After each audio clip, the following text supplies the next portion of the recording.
Coaching in Session. Your exclusive destination for unparalleled personal and professional growth. With your host, Michael Rearden. Whether you choose to live within limits or break free, your mindset journey begins here. Welcome, Dr. Laurette Willis to Coaching in Session. How are you doing today? Wonderful. Thank you, Michael. It is a blessing to be here. Thanks so much for allowing me to share on your podcast. Of course, and I'm excited to have you on. You do so much. Today, we're going to be talking about your work, not only as a cognitive behavioral therapist, but everything you do after that sentiment. Because I know sometimes when we give ourselves a title or even maybe an identity, it doesn't tell the full story. Because when people say, "Hey, Michael, what do you do?" I can say, "Oh, I'm a life coach. Oh, I'm a mindset coach." But what does that truly mean for the individual? Like, do you help people with their life? Do you help people with their mind? And sometimes people don't even truly know what they want in their life or for their mind. So we have to do the work to dig deep. And today we're going to be digging deep in your works and how you help not only women, but just people in general, because I think there's something to be said about a person who understands their purpose and their joy in helping someone. Love the idea of how we can renew our minds and how we can train our behaviors to be something new, because it can feel as if times we are stuck or we are falling into patterns that are not befitting us. And I'm just excited, as I said early on, to really dive into the mind, into your works. But before we get into everything too deep, can you tell us who you are, what you do, and of course, how you help people? Well, my name is Dr. Laurette Willis, originally from New York City, but now living in the Ozark foothills of northeastern Oklahoma, which my husband and I absolutely love, on property, 40 acres, hayfield surrounded by woods, deer, and bunny rabbits. And as a kid from New York City, I tell you what, I always wanted to live in the country. And because of the internet, I get to live large online, and that's what we can all do as well, and touch the world. By the grace of God, I feel like all of the things that have been negatives in my life have been turned around to be a platform of health and healing for others. In areas where I've had challenges, I believe they can become avenues of reaching out to others to help them. I'm a cognitive behavioral therapist, and what I absolutely love doing is helping people to renew their minds and retrain their brains, empowering them to stop going around those same mountains they're going around again and again and again, but to be able to actually change the way we think. And because of neuroplasticity, meaning that your brain's not concrete, but it can be actually change the physical structure of your brain to help you think more clearly, more in line with your goals and the things that you want to achieve in life. There's a simple way to do it. And that's what I truly love to do, to see the aha go on in someone's face. Just like I asked you earlier, Michael, and I said, where do you get your joy? You got such a great smile, and you said about helping people. Yeah, it's important that I think we find our joy. And what happens, I think, when we start to find our joy, we start to look at other people's joy a little bit too deeply. We say, you know what? Dr. Willis's joy is this. And I say, I guess it must be that. Michael's joy is this. I guess joy must be that. And we don't do the work or the deep work to figure out what is our joy. How would a person begin to look at what their joy is or how they can find their joy in their life? Well, it has to be something that's beyond happiness. Happiness, when you look at it, like in the Latin, let's say, and looking at it comes from happenstance, it comes from surroundings, things that are in our immediate environment. We have to go deeper. We have to go to the spirit. We have to go to beyond the mental, beyond the physical, beyond the emotional. But when you look at it this way, you really are a spirit. You have a soul, your mind, will, and emotions, and you live in a body, your earth suit, let's say. And a lot of times we identify only with our earth suit, or only with their emotional feelings, or only with what's going on in our head.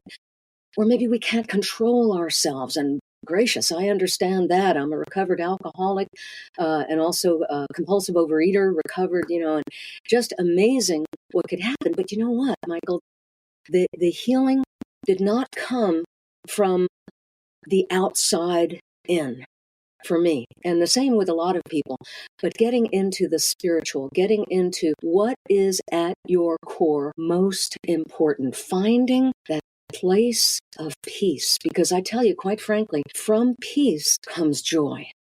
A lot of times we think it's happiness. I know I was always, looking for the party. I'm right, New York City, right? So it was like, always something happening going on. I was an improvisational comedian off Broadway. I did the Betty Boop show, one woman show, laughing on the outside, feeling crying on the inside or really empty on the inside. And the applause just wasn't enough for me. That wasn't joy. But you know what I did find joy in?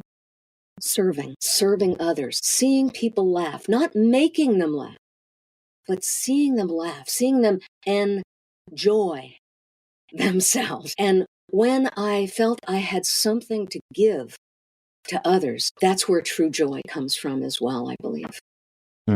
I started to look up something because you had mentioned something about like the core. And I thought about like apples because we're from New England. I'm from Connecticut originally. Mm-hmm. So I was your neighbor. Yeah. Upstate New York has a lot of nice openness in countries and forests. So you definitely could move there too. But I think Oklahoma is definitely going to bring about a different experience with the hay fields and everything.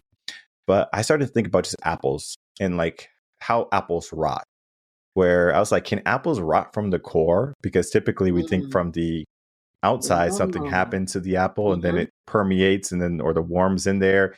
Like, how did it get there? And I Googled it. And basically it says that it's possible that during the blossoming phase for an apple, that there can be some fungus that occurs on that bloom or the blossom, where on the interior of an apple, it can begin to rot. So on the outside, it could look perfectly good and pristine, but on the inside, when you bite it, it could just be yuck and dirty and dark. Mm-hmm. Or I was thinking in our life, for example, it could be vice versa. Sometimes we can be truly good at the core, but then we have a lot of rot on the outside that we have to get rid of before we consume the apple. And then sometimes things can appear to be perfect, but on the inside, we're rotting. And of course, it's going to be two different apples, two different variety. And it could be even in the lives of two different people where someone is living in a different type of rot. They're living with outside rot, or they're living with an internal rot. And so when someone is thinking about like how much work that they have to do in order to get rid of things that are no longer serving them, the rot, sometimes they have to work from the outside in or the inside out. This is, I guess, a mindset in the terms of where should they begin? Is it the same whether it's from the inside out or from the outside in? It truly is, from my experience anyway, in CBT, cognitive behavioral therapy, working one-on-one with people, to see from the inside out, to start observing our thoughts. And this is an exercise that I usually do with clients. Our very first meeting, I'll say, I want you to start being observant of your thoughts, kind of sitting back and observing your thoughts, almost like they're birds going over your head. You can have a thought, the bird can go over your head. You don't have to let it make a nest in your hair. You can start being observant of thoughts and realize now, here's the thing, you got to be kind of like a 4-year-old child to really make these kind of differences in the way we think. Because if we've got to be all grown up and serious and adulting and everything, it makes it more difficult. But when we're children, we're curious.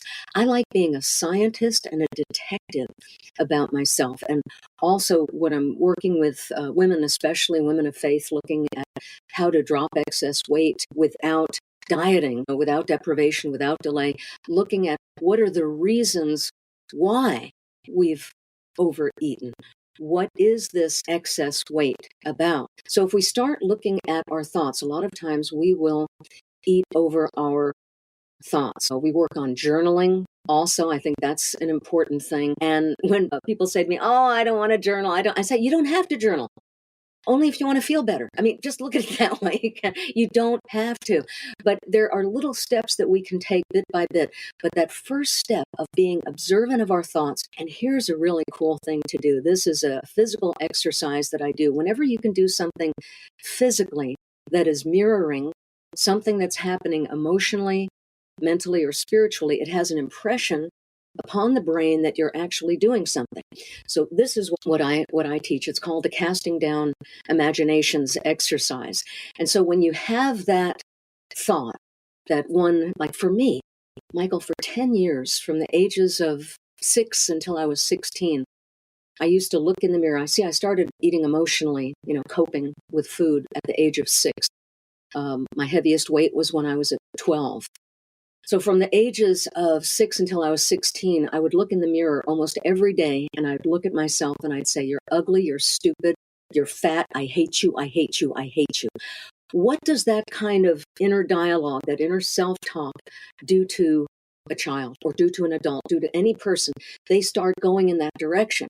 Because when you think of, if you want to change what's happening in your life, you want to change your results, you have to go back to, what are you saying to yourself? Laurette, what do I mean? Okay.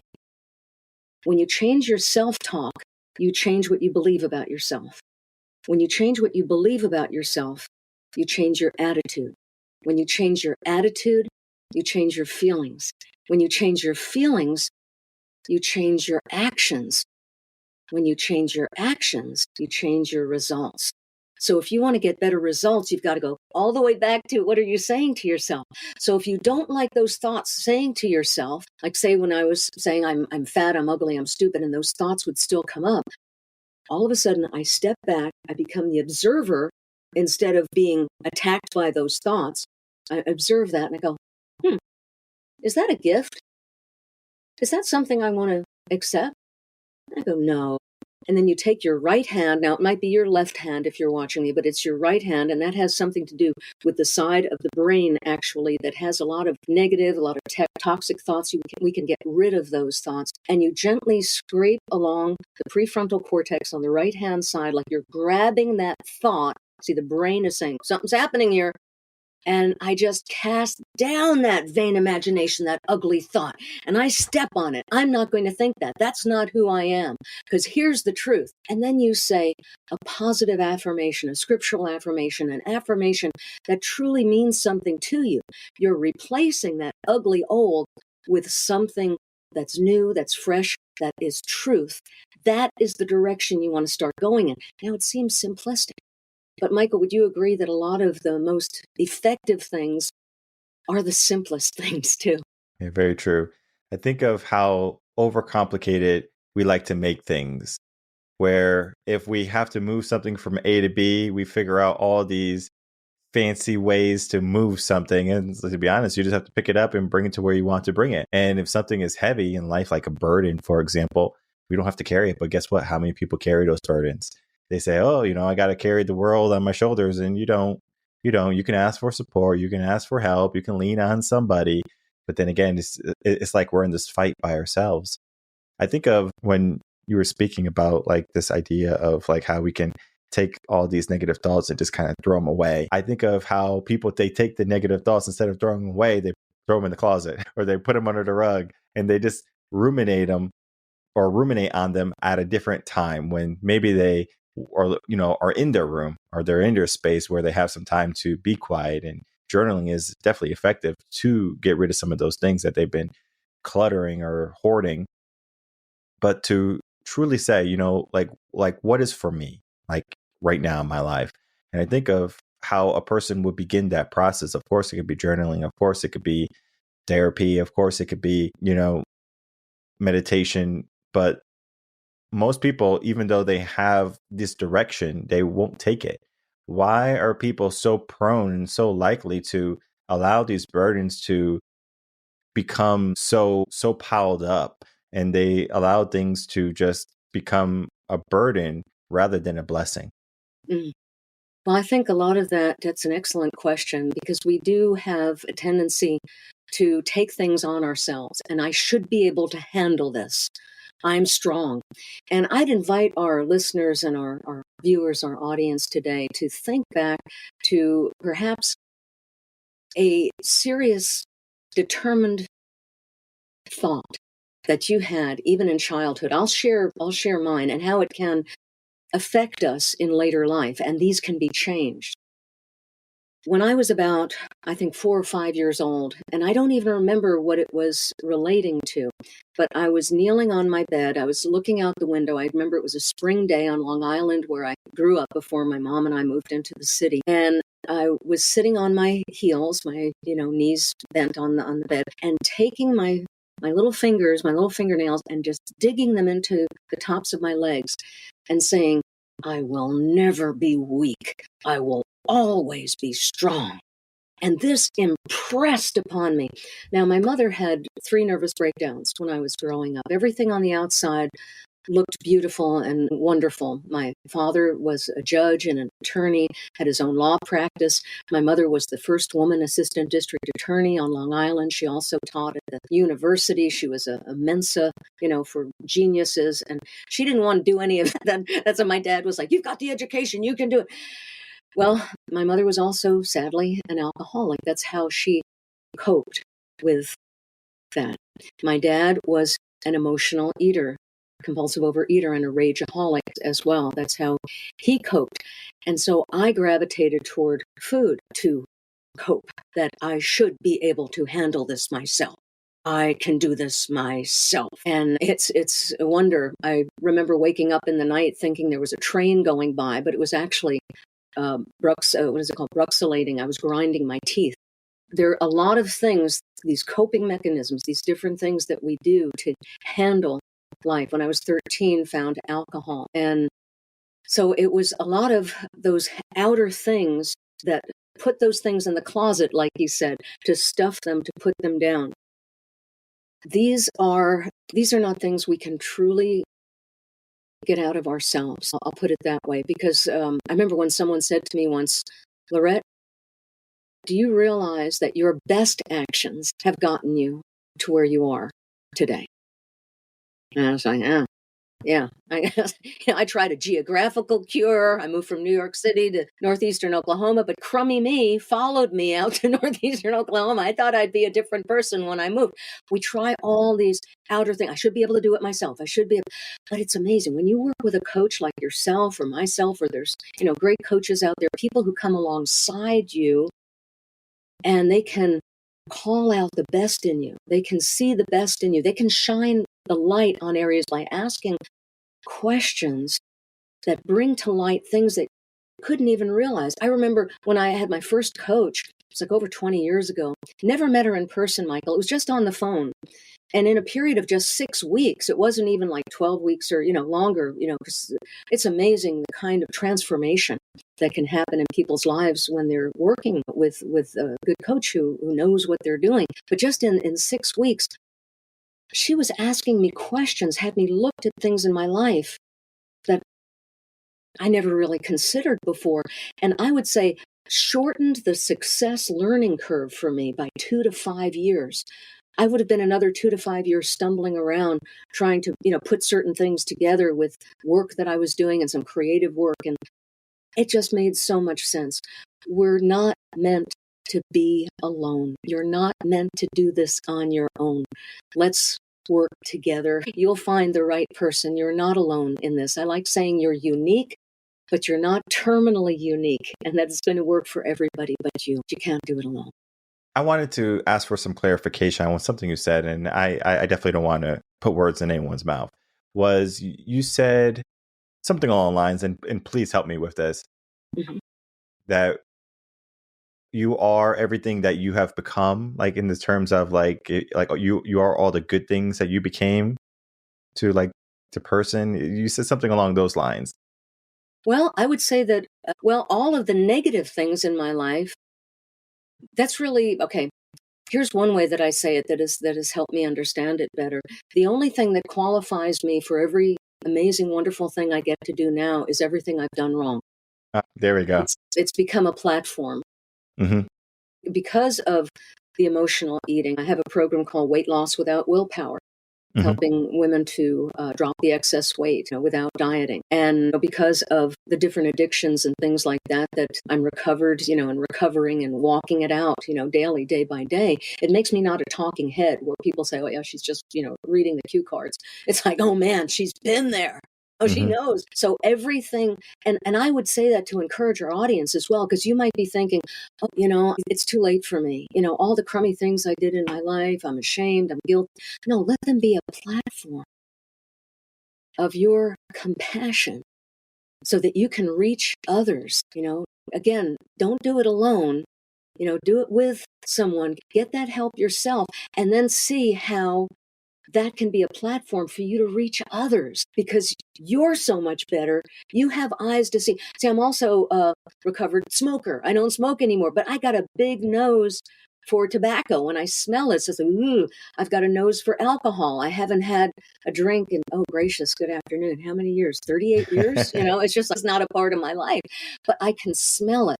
Now, it's the same. Let's say that you've been a person who's overcome anger issues or pornography issues or fear. You can almost smell it on someone else. See that as a gift to help pull others out of the pit.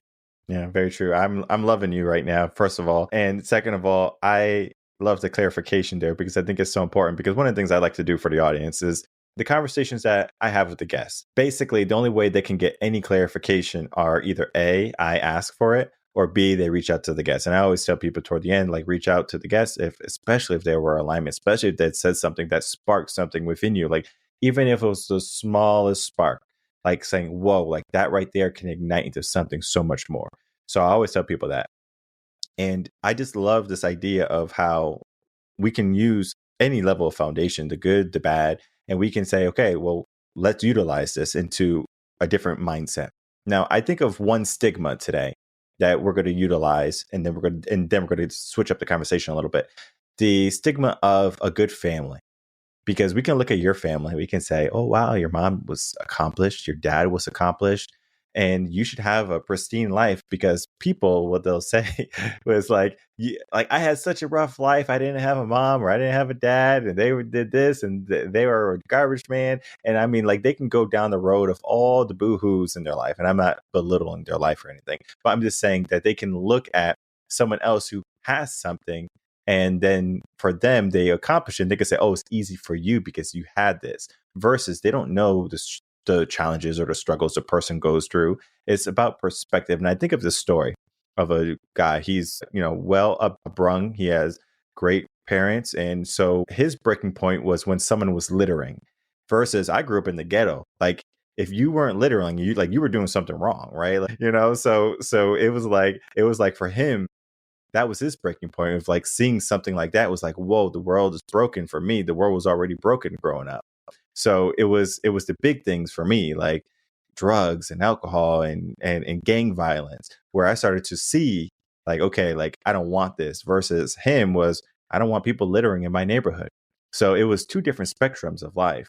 And I wanted to ask your thoughts on how a person can differentiate between the two, and comparing someone else's life saying, oh, they have it so good, it must be easy, versus for them, it must be hard. Because when they start that comparison, they might say that they have so much more to do than the other person. We can't really compare.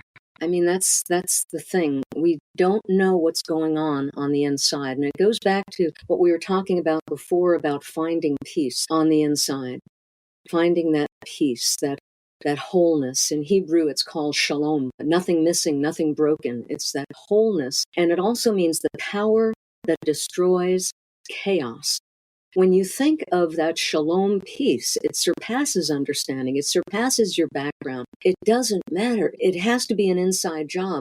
And I would say for everyone, if I can just, paint with a broad stroke here, it has to be found spiritually on the inside, because there's so much knowledge that we can get.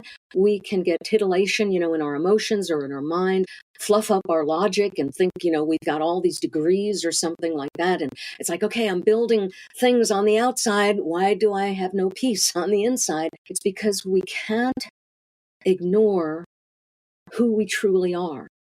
And that is that person on the inside. That's why I would say the very first step when I'm working with people is to become observant of our thoughts and not see ourselves as attacked by them, or just random, thinking, or I couldn't possibly get ahead because of this in my background, or, oh, I wish I was like her. I wish I was like him. Because all that does, it just backpedals. It just continues that we're not going anywhere with that. But to look on the inside and say, what would bring me real joy? And I would tell you, it's going to be something that's far greater than anything you could do yourself. when you think of, oh, you know what I'd really love to do? Maybe it's to have a cabin on the top of a mountain. Maybe it's to travel to a distant land. Maybe it's to write a book. Maybe it's to fund a hospital or a mission or to help someone oversee. What is it for you? Something big. Maybe you want to build a theater. Maybe you want to have a kids' theater and write the plays for them. How you'll usually know you're on the right track is when you start getting all these but ifs, but ifs, but ifs.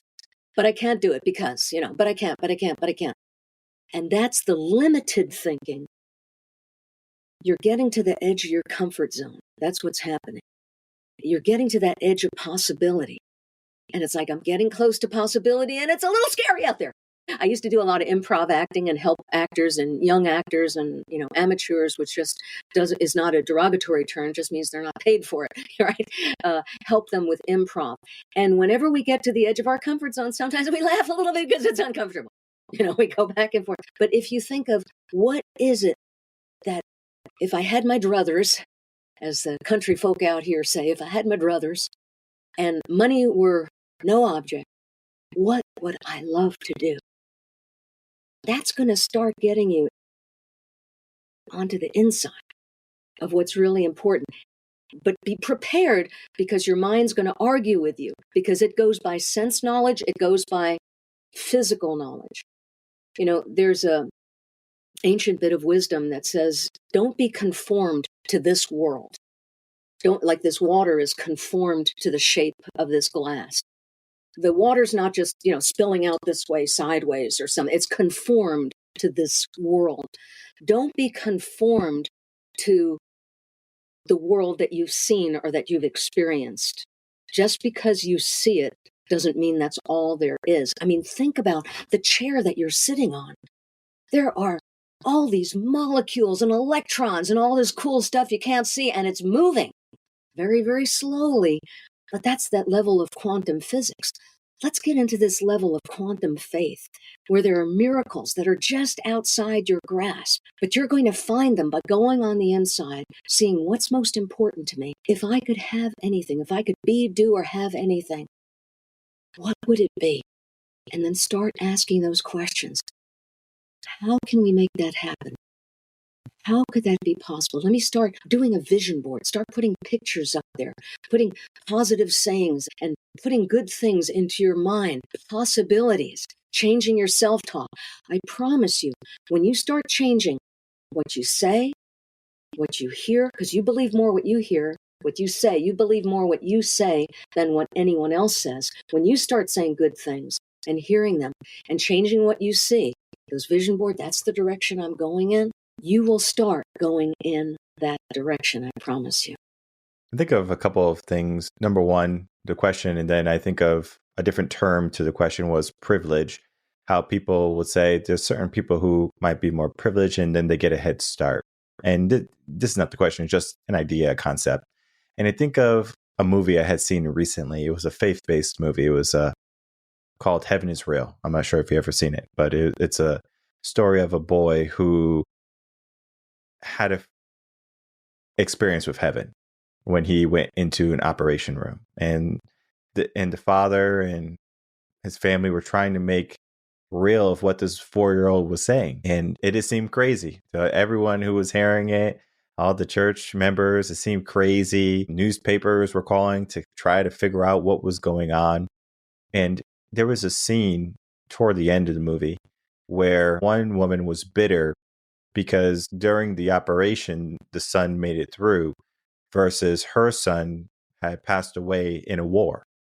So one of her questions was, or like trying to figure out, like, why did he have his son saved, but my son wasn't saved? And the father, who was also the pastor at the church, was walking her through saying, like, do you think God loves my son more than he loves your son? And basically, she was able to realize, like, it was all the same. Like, the privilege we see is just in our mind fake, because just because someone is ahead of you doesn't mean you can't win. Think of a racetrack, for example. If you look at a racetrack, it seems and it appears like they all start in different locations, right? Because the inside track is shorter than the than the outside track. So they're all starting at different positions, even though it's all the same space, it's all the same distance. And sometimes our mind can see that. And one of the things I love is when we're starting to mix belief with what we can accomplish. It's important that we understand that. It's important that the journey that we're going to go on, it's important to find people who have gone on that journey as well. For example, if you are interested in faith, right, you find someone who might have not been interested in faith and who has found faith, right? Because maybe you have a lot of the same questions that they answered already. Maybe someone who is of a certain gender, right? A man or a woman who is living in a certain realm or certain lifestyle. And you find someone who has been able to recover from that lifestyle, very similar to your story of how you were able to overcome these eating challenges and this, alcohol challenges along those lines. So now when we start to think in the realm of, okay, well, I have some of these issues too, let me hear their story. How did they overcome them? And part of your work is helping people with those said challenges, helping women with, losing weight or losing habits that are not beneficial to them, and especially focusing on faith. And so my question is, how did faith help you overcome those challenges or the parts of your life where you might have felt as if there was a big hurdle for you to climb? Excellent question. Well, it goes back also to the second part of that ancient bit of wisdom that I shared before, not to be conformed to this world. Don't be poured into the world's mold.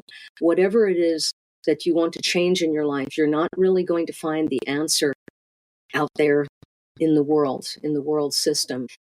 The rest of the scripture is, but be transformed. Be transformed. Your whole life can be transformed by the renewing of your mind. That's so powerful. Don't be conformed to this world, but be transformed by the renewing of your mind so that you may prove what is that good and acceptable and perfect will of God. What is the will of God for you? And so that journey of faith for me, it took surrendering. I came to the end of myself. That's about the best way to say it. My mother had sadly taken her own life when I was 24 years old. My parents were divorced 2 years after my mother died. My father died at the age of 58 of diabetes and heart disease. And I saw, he looked 88. I saw a lot of the things that my parents had done, of course, doing the absolute best they can. That's the thing. We don't look at, this is, the errors that they made. But you look and you see, okay, this is where I came from. They did the best that they could. And I'm so grateful. I'm grateful to be here. I'm grateful to be alive. I mean, I ran through New York City more than once in an alcoholic blackout. I mean, it's amazing I'm alive. I'll put it that way. I was a high-functioning alcoholic from the ages of 13 until I was 29 when I came to the end of myself. And what led me to the end of myself was loneliness. I wanted someone to love me for myself. And when I say come to the end of yourself, it just means, here was this person who made that determined declaration as a 5-year-old child, digging her fingers into the tops of her legs. I will never be weak. I will always be strong. So I didn't want to surrender. I didn't want to give up. I didn't want to. I mean, I went to Europe backpacking around 22 countries in 6.5 months, going to all the, so-called sacred sites. I was very big in New Age spirituality and religion. Through the door of yoga. I was in yoga for 22 years. I was a psychic. I was a channel. I studied everything from A to Z, astrology to Zoroastrianism. I was looking for it all. And for me, I found that surrendering my life to Jesus Christ was what made the difference for me. And I basically just cried out. I said, I surrender. I give up. You win. I was all by myself. I was living in a New Age community on top of a mountain. And I said, if you want me to be alone, then give me peace. If you want me to be with someone, send him soon. Because I can't live like this anymore. And I fell on my knees and on my face. And Michael, I felt a physical weight lift off me. It was the most amazing thing. I thought it was just the weight of my body on there, but a physical weight lifted off of me when I did that. And peace descended upon me. I was face down on the floor all by myself. And then from the center of that peace came joy. That was joy, not mere happiness. It was that joy unspeakable, full of glory. It was just an amazing thing I'd never experienced before. And here's the amazing thing. 4 days later, I met my husband, Paul, who had 3 years clean and sober. Alcohol, drugs never came into our relationship. We've been married for 38 years. I never had another drink. I realized at that moment I was delivered from alcoholism. I didn't, go through some special program or anything. I think that just, in infinite mercy, just saying she's not going to be able to pray her way or faith her way out of this. She needs some help. And God help me. I was just like, whoa. But it's a daily walk then because, after the alcohol was gone and then the cigarettes gone, the new age and, bit by bit learning, getting into the Bible, not religion, but a relationship with God, really wanted to know, because I tried so many things, right?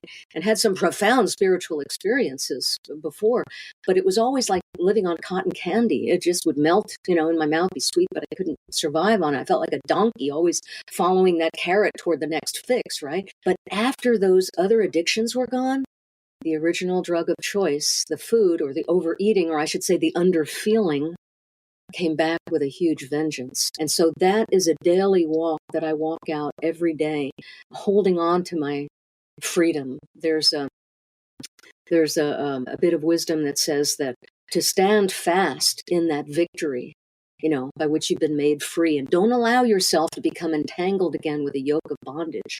So when you think of standing fast in liberty, it's like there's glue on the bottom of your shoes, and I'm fastened on it there. And the Apostle Paul had said, I glory in my infirmities. And infirmities doesn't mean sicknesses. It just means weaknesses.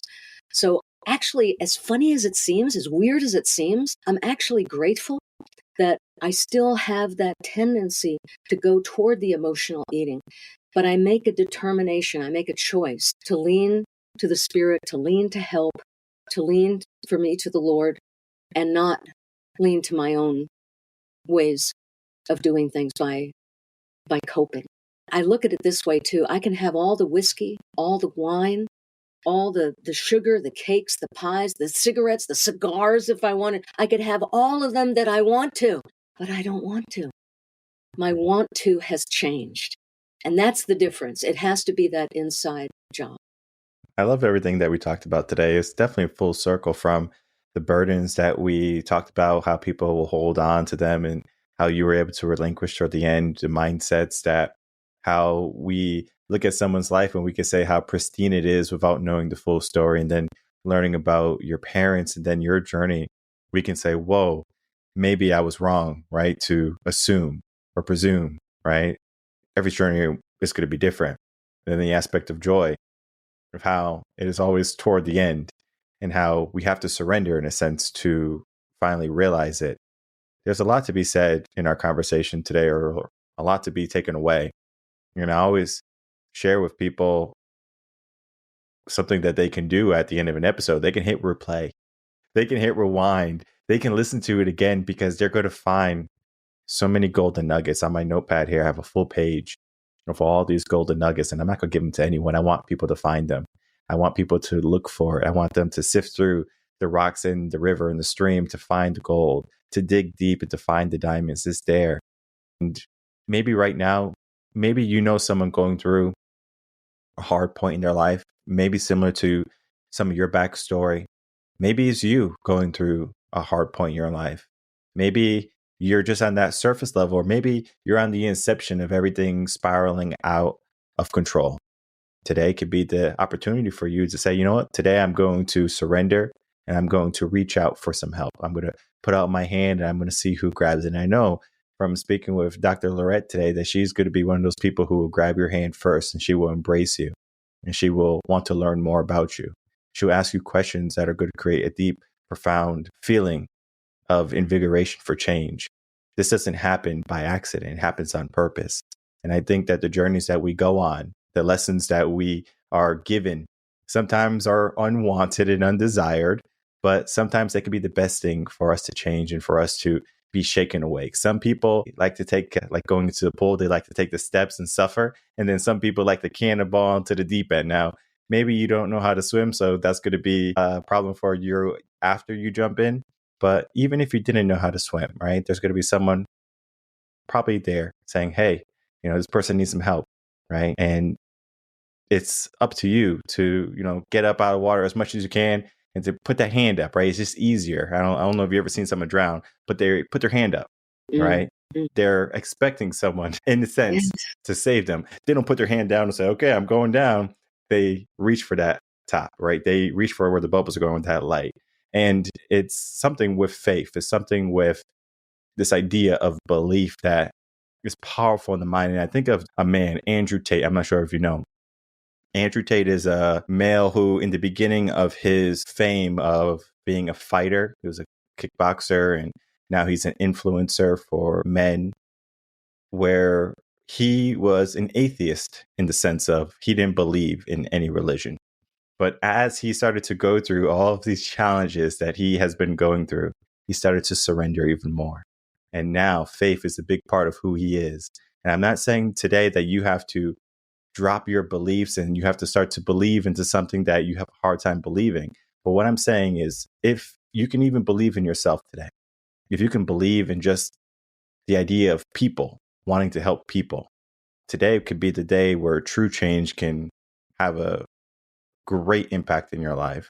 And as we begin to wrap up our conversation, Dr. Laurette, I would love to get some final words, some final thoughts. And then, of course, please tell everyone how they can reach out, find you, begin working with you. Okay. Well, we could do a quick exercise if you'd like. That is a bilateral brain stimulation technique that cuts cravings in 10 to 15 seconds. All you need is a pen. All you need is a pen. Now, if you're driving, don't do this, all right? But if you're not driving, you can. This is going to cut cravings in 10 to 15 seconds. So I want you to think of a food that you often go to when you have a craving. Maybe it's in the refrigerator or the freezer or the cupboard or the pantry. You know exactly where it is. And when you want distraction, or maybe you're feeling a little bored or down or happy, and you think of going toward that food, not because you're hungry, but just because you want it. And I want you to see yourself going there. You know exactly where it is. You're going toward it. You can have your eyes open or closed, but again, not if you're driving, of course. But I want you to see yourself going there. And maybe some of those chemicals are going and you're anticipating. Now, while you're almost there, reaching for that food, take the pen in your hand and go from one hand to the other, one hand to the other, one hand to the other. Very good. 5, 4, 3, 2, 1. And please repeat after me. All things are lawful for me, but not all things are helpful. All things are lawful for me, but I will not be brought under the power of any. Where did the craving go? You'll find that it's gone. It cut the circuit. And then by putting a positive, powerful affirmation right after it, it solidifies it. I've been where I've been reaching for a snack. My husband is one of those people, he could have a 1M and then put the rest of the bag away. I don't know how he does it, but that's what he does. And I'll be reaching for a snack that he keeps on top of the refrigerator. It's like this 4-year-old child on the inside of me, but I want it, I want it. And I would say, let me just try this, this positive affirmation. I'm just going to say it. And you have to say it. You can't think it. You got to say it. All things are lawful for me, but not all things are helpful. All things are lawful for me, but I will not be brought under the power of any.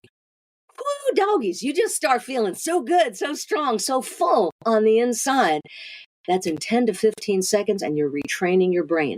Perfect. And let's keep going on. How can people find you, reach out to you? Yes, absolutely. Well, it even rhymes. drlaurette.net. drlaurette, LAURETTE.net.